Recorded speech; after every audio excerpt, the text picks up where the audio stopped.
Entra in squadra da oggi con noi Sofia Goggia. Intanto un applauso per Sofia.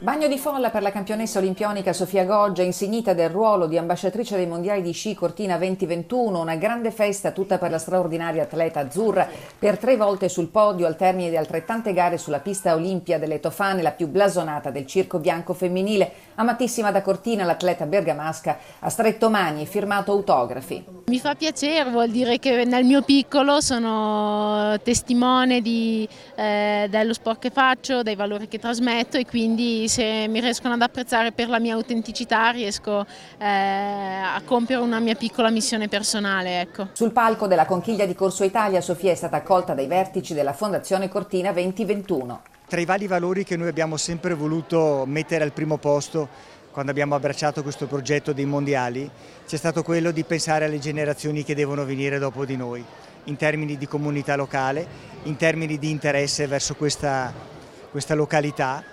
E Sofia è veramente il veicolo perfetto. Il rapporto con Sofia Goggia è un rapporto già quasi di lunga data, lei ama le nostre piste, ama Cortina, siamo stati in qualche modo compagni di avventura per questa candidatura che si è trasformata in assegnazione olimpica Milano-Cortina 2026, quindi poter presentare Cortina con il volto di Sofia Goggia per noi è assolutamente importante, assolutamente una grande opportunità.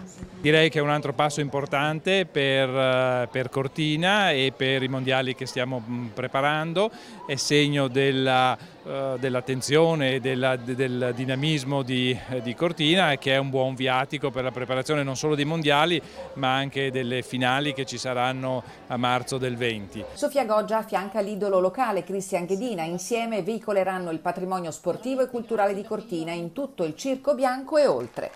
In bocca al lupo, sono contento insomma, che è nella nostra squadra, e forza Cortina, e viva i mondiali e viva anche le Olimpiadi.